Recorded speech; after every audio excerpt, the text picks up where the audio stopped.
So, Showmaker has been playing Ezrael Mid once again, and now he is going for a very, very interesting build. He seems to be slaying out on this Ezreal. Now, it says Diamond here. Of course, this is because of ranked LP decay. He is going to be a higher elo than that.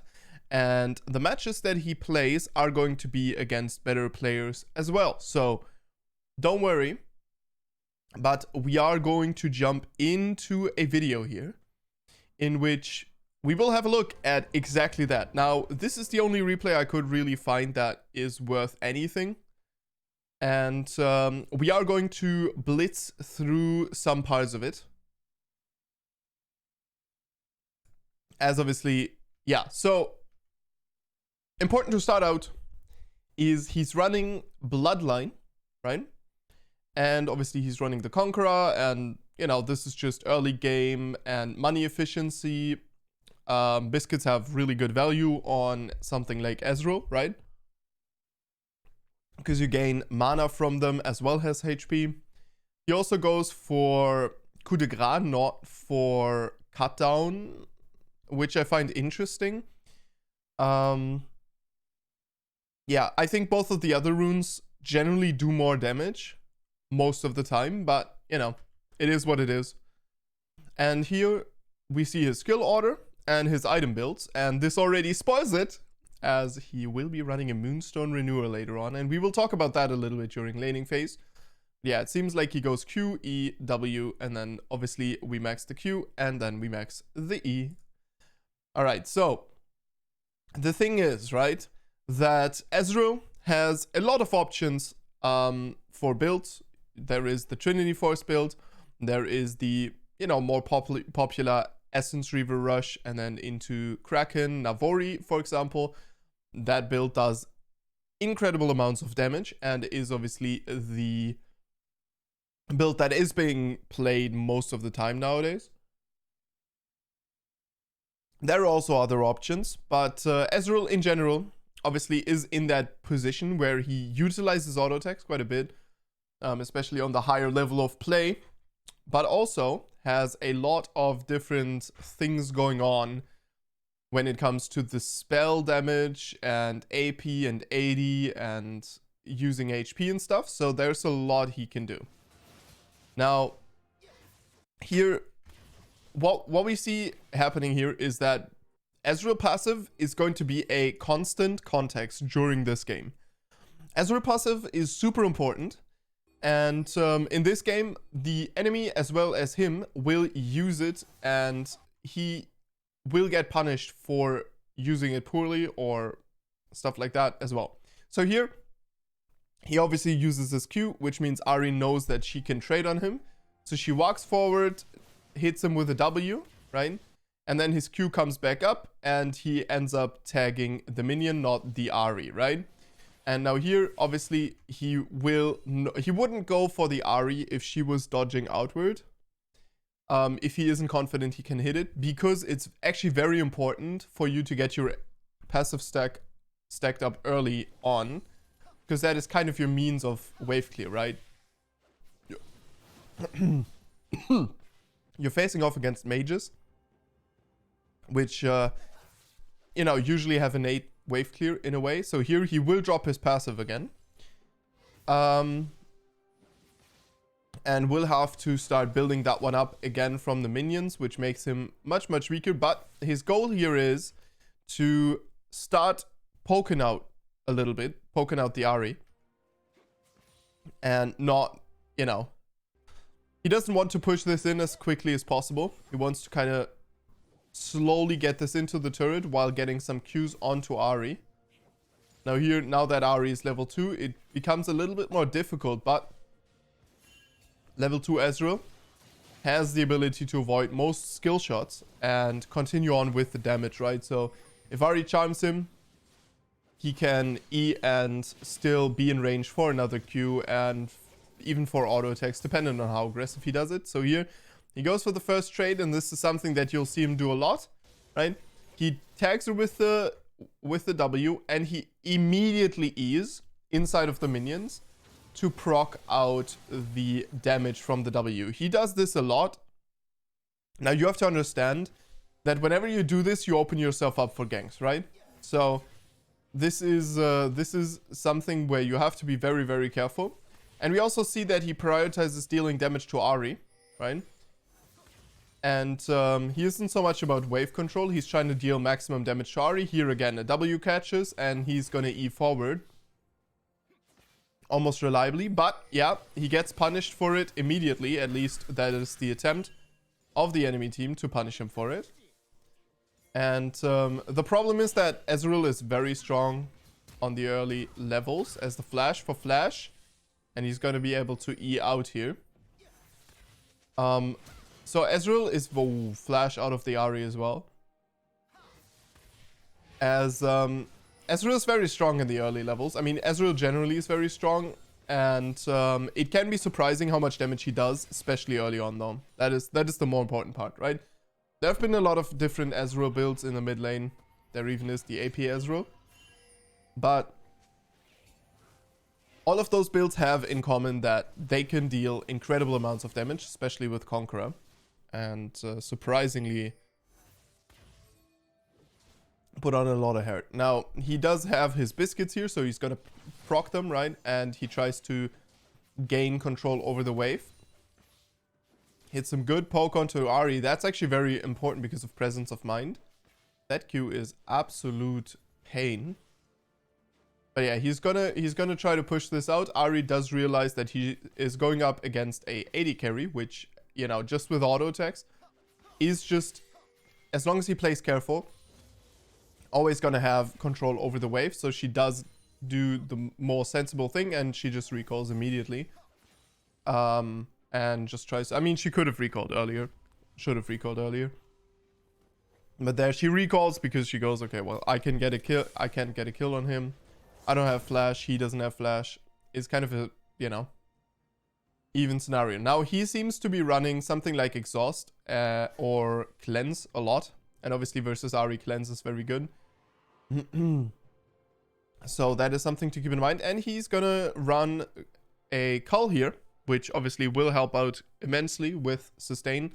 And especially if you're trading heavily, Cull is kind of a little stepping stone item, which is very, very good, right?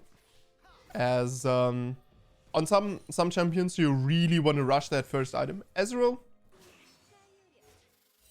you do, but you also don't need to. And something like Cull gives you some good sustain, right?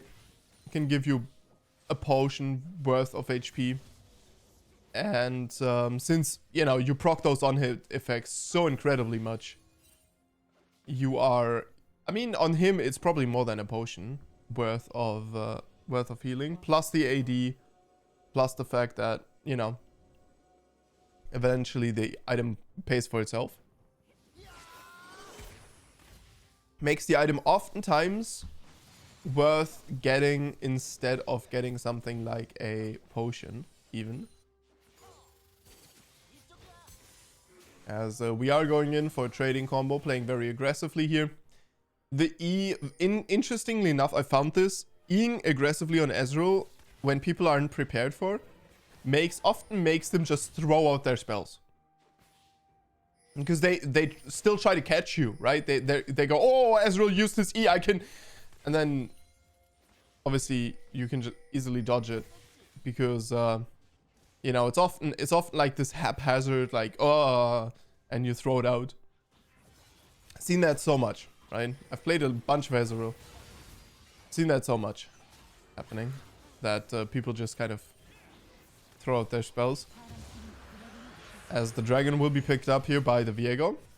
Very nice. So far we haven't seen a lot of action. He is doing very well, farm-wise. Just a casual sidestep. And now, obviously, she doesn't have anything. Where he does have his full spell rotation, so he does get her back with a little bit of damage. Now, the thing that makes Ezreal very weak is you are squishy as hell, right? So dependent on who your enemy is, you will have to mechanically outplay the opponent, right? And in general, if you don't hit your Qs, the pick's no good, right? So on Ezreal, you have to put in a lot of work to practice the champion. He's not one of those champions that you can just pick up, like Tristana, right? That you can just pick up and have really good success with early on. As we are going to ult into the top lane. Conqueror stacks come in through, so he does get the tag, but doesn't do anything in this case. As obviously with his E and his flash and his cleanse available,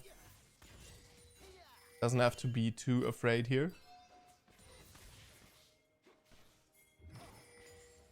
As now the Xerath will be coming through. We are checking out where exactly Ari is going. And ooh, we have a little bit of a skirmish already. Level 5 for the support. Ari used her ultimate, just immediately gets stunned out by the Xerath. And I mean, that's it. Yeah, Herald just goes down. I looked at this game, and unfortunately there's not a lot of replays of him running the Moonstone, and I'm gonna put this out now. You can just skip ahead to the point where we hit like 17 minutes, right? Which is going to be 9 minutes from now. Because he's not gonna get the Moonstone Renewer early. And the way he does it, right, is he goes Essence Reaver, then obviously sometimes he also goes for Shirelias, dependent obviously, right, because it's Umberpen, and then he also goes for Mana Mune, of course, and then gets the Moonstone Renewer. So that's kind of the idea of the build. And the reason why Moonstone Renewer seems to be working is because, first of all, I mean, he's gonna heal, right? And so the spells will heal himself. And then whenever he does hit a spell, he will heal one of his teammates. And you can proc it obviously quite a bit, right? And that just gives you a lot of sustain in the team fights. You're kind of a poke champion with that build anyhow, right? Because it's not like a Kraken Slayer build, for example, where you really try to get in there. It's more of a yeah, you throw out Qs, you poke out, you get a good amount of HP and ability haste from it, which is always good on Ezreal. And again, like Ezreal is also in that position where he's so strong that he can have a lot of different builds, because hitting Qs oftentimes is actually much more important than having items. And as long as you keep your mana, as long as you keep your gold steady, you will also, obviously get the stats to feed you up. And the 2/3 items with what is it? Not Shirelias. With the Armor Pen item. The slowing Armor Pen item. Right? The just Essence Reaver and Mana Mune already give him so much power inside of the game that not much else is needed, to be honest, as obviously Essence Reaver is completed for him already. This is what makes Essence Reaver so incredibly strong. Essence Reaver gives you way too much stats super early on. And that's kind of the reason why we're getting it on Ezreal, is because it curves beautifully into that early mid-game transition and does give you a lot of damage on your spells and auto attacks and Qs, and especially on the Qs is obviously what we're looking for here on this build, as again this build is going to be less auto attack focused, because if you're constantly going up against something like mages, you can't auto attack all that much, right? You don't want to stand inside of the Ari range. You want to poke her out a couple of times and then. So here 122 CS to 80. Looking good. Mr. Damwang here. He is clowning the Ari pretty hard. So Ari seems to be not the most reliable player. Who knows? Who knows why that is? But yeah, it could be because of his account obviously decaying. But usually the MMR doesn't decay, so you're playing in Diamond still versus like Masters and Challengers. Now it's Showmakers, so he's clowning on pros, right? So who the hell knows what's going on behind that? Yeah, so this is something that we can see, right, with the Cull. And the, obviously, the Bloodline as well, is he has a good amount of sustain here, right? He takes some damage, will almost regenerate that in one wave. And now working on the tower, little akin to Tristana, obviously, right? All these AD carries kind of work in the same way. Where they're fine just pushing in the wave and dealing some damage to the tower. Xerath just kind of hovering mid, trying to influence future plays that are happening. Although top lane seems to be the epicenter of plays at this point. As Ezreal will pick up the solo gold for that turret. The Q comes out and Showmaker just aggressively ease in. Enemy team already seems kind of defeated, if I may be honest. And I'm thinking that we might skip ahead a little bit because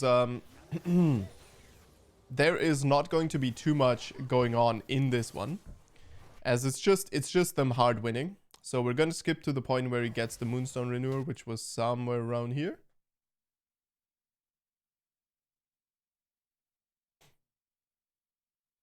Yeah. So here gets the Moonstone Renewer. Then he's going to walk mid. Then here he's going to take the blue buff. And here, now this is where the fight kind of is going to start, or where the first fight is going to happen. You have enemy Zeri still being the strongest member of the team here, as he will move in to start a fight on her. The W will be hit, as he will hit his spells as well, and you can see that he isn't doing maximum damage, and you can already see that some heal has been cast by him. It's nothing crazy, and I think this is the downside of the build. Obviously, you're not building shield and heal power, right? So at the end of the day, it's just the base heal from Moonstone, which is nowadays kind of balanced around you doing a couple more items that increase your heal power. But yeah, we will see some Moonstone coming into action here. It's gonna hit the Xerath, right? So here, yeah, so here it hit the Viego for 76 HP. And then it's a little bit of a problem, obviously, since the Observer is auto-cameraed. Here it hit someone again. It's gonna hit the Xerath again for, I don't know, 50 something probably. As yeah, so here it's gonna hit the Xerath again. I didn't see it. We're gonna look at it. Oh, actually for 77. Yeah, so the idea is every single time he hits his spells, right, he's gonna hit his team for 77 HP bonus. I think that can be very strong. Can add a lot of sustain here to the team fight.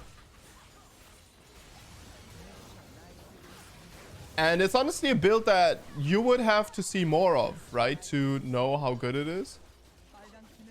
Because, I mean, at this point, right, who knows? Who knows how good it really is, or if he's just cloning on people and having his fun with people copying that. But we're gonna try it out, and we will see. So I will give it a shot, and I will update you whether or not he plays more games or whether or not I take a replay of mine. I'm going to give it a try, and I will see how it works out. So thank you very much for watching, and I will see you guys in the next one, and stay awesome.